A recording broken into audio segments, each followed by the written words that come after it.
আসসালামু আলাইকুম। একদিকে যখন কোনো ব্যাংক সফলতার শিখরে উঠে শত শত কোটি টাকা মুনাফা করছে, অন্যদিকে দেশের সবচেয়ে বড় এবং জনপ্রিয় কিছু ব্যাংক হাজার কোটি টাকার লোকসানে হাবুডুবু খাচ্ছে। কেন এই চরম বৈষম্য? আপনার গচ্ছিত আমানত কি আদৌ নিরাপদ? আজকের ভিডিওতে আমরা শেয়ার বাজার ও ব্যাংকিং খাতের সাম্প্রতিক এমন কিছু ডাটা বিশ্লেষণ করব যা আগে কখনো এভাবে আপনার সামনে আসেনি। ভিডিওটি শেষে আমি আপনাদের এমন কিছু গোপন এবং গুরুত্বপূর্ণ তথ্য দেব যা আপনি পূর্বে কখনোই কল্পনাও করতে পারেননি। তাই এক মুহূর্ত না টেনে পুরো বিশেষ প্রতিবেদনটি দেখুন। বন্ধুরা, আমরা জানি একটি দেশের অর্থনীতির মেরুদণ্ড হল তার ব্যাংকিং খাত, কিন্তু আমাদের দেশের বর্তমান পরিস্থিতি বলছে এই মেরুদণ্ডে এখন বড় ধরনের ফাটল ধরেছে। সম্প্রতি দেশের বেসরকারি খাতের শীর্ষস্থানীয় ব্যাংকগুলো তাদের চলতি বছরের প্রথম প্রান্তিক অর্থাৎ জানুয়ারি থেকে মার্চ মাসের আর্থিক প্রতিবেদন বা ইপিএস প্রকাশ করেছে। আর এই প্রতিবেদন থেকেই বেরিয়ে এসেছে এক ভয়াবহ এবং বিস্ময়কর চিত্র। শুরুতেই কথা বলা যাক দেশের বেসরকারি খাতের অন্যতম প্রধান ব্যাংক ব্র্যাক ব্যাংককে নিয়ে। ব্র্যাক ব্যাংক চলতি বছরের প্রথম প্রান্তিকেও আকাশচুম্বী মুনাফা করেছে। তাদের সহযোগী কোম্পানিগুলোর মুনাফাসহ সমন্বিত হিসাবে গত জানুয়ারি-মার্চ সময়ে ব্যাংকটি নিট মুনাফা করেছে ৫৭৭ কোটি টাকা। চিন্তা করে দেখুন, মাত্র ৩ মাসে ৫৭৭ কোটি টাকা মুনাফা। গত বছরের একই সময়ে তাদের শেয়ার প্রতি আয় বা ইপিএস ছিল ২ টাকা ২ পয়সা, যা এই বছর বেড়ে দাঁড়িয়েছে ২ টাকা ৯০ পয়সায়। কিন্তু ঠিক তার উল্টো চিত্র দেখা যাচ্ছে দেশের বেসরকারি খাতের সবচেয়ে বড় ব্যাংক ইসলামী ব্যাংকের ক্ষেত্রে। যে ব্যাংকটিকে আমরা একসময় মুনাফার পাওয়ার হাউস মনে করতাম, সেই ইসলামী ব্যাংক একই সময়ে অর্থাৎ জানুয়ারি-মার্চ প্রান্তিকে ২৮৮ কোটি টাকা লোকসান করেছে। এখন প্রশ্ন জাগতে পারে, একই দেশের মাটিতে ব্যবসা করে একটি ব্যাংক যখন শত কোটি টাকা লাভ করছে, অন্যটি কেন লোকসান করছে? এর উত্তর লুকিয়ে আছে সুশাসন এবং ব্যাংকিং আইনের সঠিক প্রয়োগের মধ্যে। ব্যাংক সংশ্লিষ্ট কর্মকর্তারা বলছেন, যেসব ব্যাংক আইন মেনে এবং সুশাসন নিশ্চিত করে ব্যবসা পরিচালনা করেছে তাদের মুনাফায় বড় প্রবৃদ্ধি দেখা যাচ্ছে, আর যেখানে অনিয়ম কিংবা অব্যবস্থাপনা হয়েছে সেই ব্যাংকগুলো এখন ধুঁকছে। চলুন এবার পুরো ব্যাংক খাতের একটা সামগ্রিক চিত্র দেখা যাক। গতকাল পর্যন্ত পুঁজিবাজারে তালিকাভুক্ত ৩১টি ব্যাংকের মধ্যে ২৪টি ব্যাংক তাদের প্রথম প্রান্তিকের ইপিএস বা শেয়ার প্রতি আয়ের তথ্য প্রকাশ করেছে। এর মধ্যে ২০টি ব্যাংক কম বেশি মুনাফা করতে সক্ষম হয়েছে, কিন্তু বাকি ৪টি ব্যাংকের তথ্য শুনলে আপনি আঁতকে উঠবেন। এই ৪টি ব্যাংকের মোট লোকসানের পরিমাণ ৩,১০৮ কোটি টাকা ছাড়িয়ে গেছে।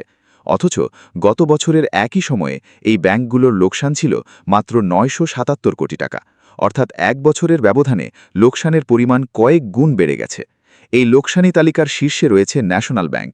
তারা এই প্রথম প্রান্তিকেই ১,১৩৩ কোটি টাকা লোকসান করেছে। চিন্তা করুন, একটি ব্যাংক মাত্র ৩ মাসে ১,০০০ কোটির বেশি টাকা হারিয়ে ফেলেছে। লোকসানের এই মিছিলে আরও আছে আইএফআইসি, যারা ৮৬১ কোটি টাকা লোকসান দিয়েছে, এবং এবি ব্যাংক লোকসান করেছে ৮২৬ কোটি টাকা। ইসলামী ব্যাংকের ২৮৮ কোটি টাকার লোকসান তো আগেই জানালাম। এই তথ্যগুলো প্রমাণ করে যে দেশের বড় বড় কিছু ব্যাংক এখন চরম সংকটের মধ্য দিয়ে যাচ্ছে। এখন আমাদের জানা দরকার, ব্র্যাক ব্যাংক কিভাবে এই অভাবনীয় সাফল্য পেল। ব্যাংকটির প্রকাশিত আর্থিক প্রতিবেদন পর্যালোচনা করলে দেখা যায় তাদের আয়ের প্রধান উৎস ছিল ঋণের বিপরীতে সুদ এবং বড় ধরনের বিনিয়োগ। ব্র্যাক ব্যাংক তাদের ঋণের চাহিদা পূরণ করার পর যে অতিরিক্ত তারল্য ছিল তা ফেলে না রেখে সরকারি বিল এবং বন্ডে বিনিয়োগ করেছে। বর্তমান বাজারে সরকারি বিল বন্ডের মুনাফার হার বেশ চড়া, আর সেই সুযোগটিই কাজে লাগিয়েছে ব্র্যাক ব্যাংক। এছাড়া কমিশন, এক্সচেঞ্জ এবং ব্রোকারেজ থেকেও তারা প্রচুর মুনাফা করেছে। অন্যদিকে ইসলামী ব্যাংক কেন লোকসানে পড়ল? তারা জানিয়েছে, আমানতকারীদের বিপরীতে মুনাফা প্রদানের হার বেড়ে যাওয়া এবং খেলাপি বিনিয়োগ বা ব্যাড লোন বেড়ে যাওয়া তাদের লোকসানের প্রধান কারণ। যখন গ্রাহকরা ঋণ নিয়ে আর ফেরত দেয় না, তখন ব্যাংকের বিনিয়োগ আয় কমে যায় এবং প্রভিশন রাখতে গিয়ে বড় ধরনের লোকসানের মুখে পড়তে হয়। ইসলামী ব্যাংকের ক্ষেত্রে ঠিক সেটিই ঘটেছে। তবে এই সংকটের মধ্যেও কিছু ব্যাংক কিন্তু দারুণ চমক দেখিয়েছে।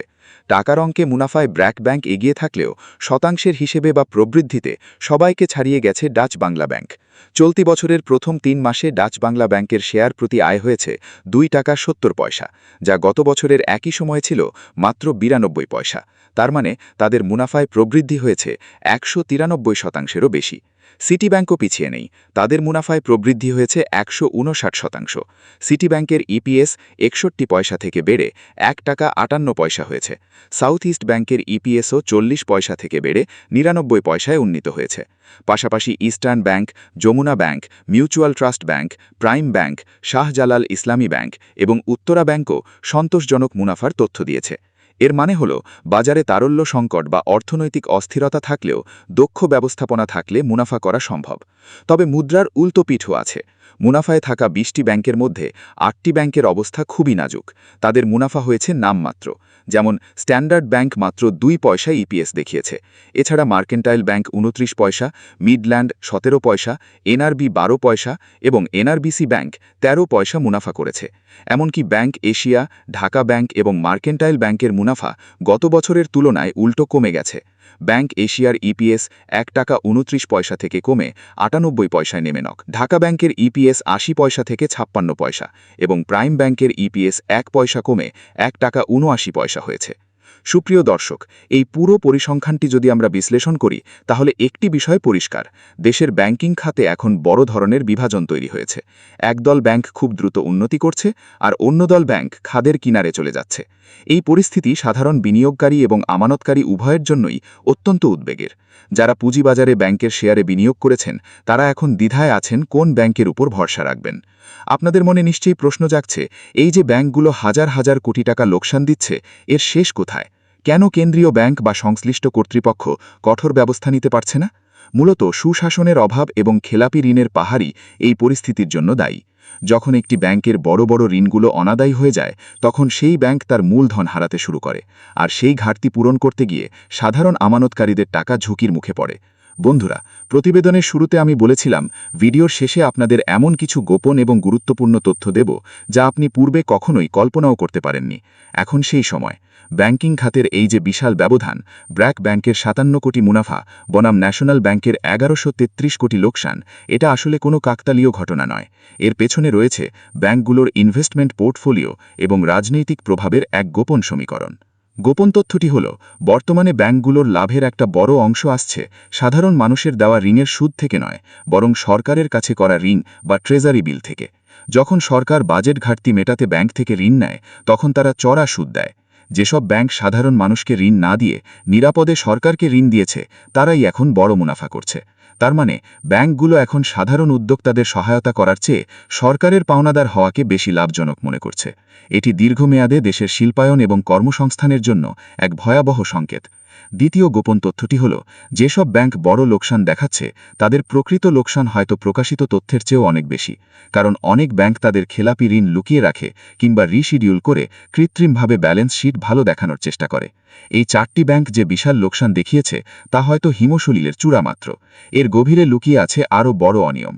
যদি অতি দ্রুত এই ব্যাংকগুলোতে সুশাসন ফিরিয়ে আনা না যায়, তাহলে সাধারণ আমানতকারীদের জন্য ভবিষ্যতে বড় বিপদ অপেক্ষা করছে। তাই আপনার টাকা কোন ব্যাংকে রাখছেন কিংবা কোন ব্যাংকের শেয়ার কিনছেন তা নিয়ে এখনই সচেতন হওয়ার সময় এসেছে। শুধুমাত্র নাম দেখে নয়, ব্যাংকের ইপিএস, সুশাসন এবং খেলাপি ঋণের হার যাচাই করে তবেই সিদ্ধান্ত নিন। আজকের এই বিস্তারিত প্রতিবেদনটি আপনাদের কেমন লাগলো তা কমেন্ট করে জানান। ব্যাংকিং খাতের আরও ইনসাইড নিউজ এবং নিয়মিত আপডেট পেতে আমাদের চ্যানেলটি সাবস্ক্রাইব করে পাশে থাকুন। এই ভিডিওটি শেয়ার করে আপনার পরিচিতদেরও সচেতন করুন, কারণ আপনার একটি শেয়ার হয়তো কারো সারা জীবনের সঞ্চয়কে রক্ষা করতে পারে। আজ এ পর্যন্তই। দেখা হবে পরবর্তী ভিডিওতে নতুন কোনো চাঞ্চল্যকর তথ্য নিয়ে। ততক্ষণ পর্যন্ত সবাই ভালো থাকুন, সুস্থ থাকুন। আল্লাহ হাফেজ।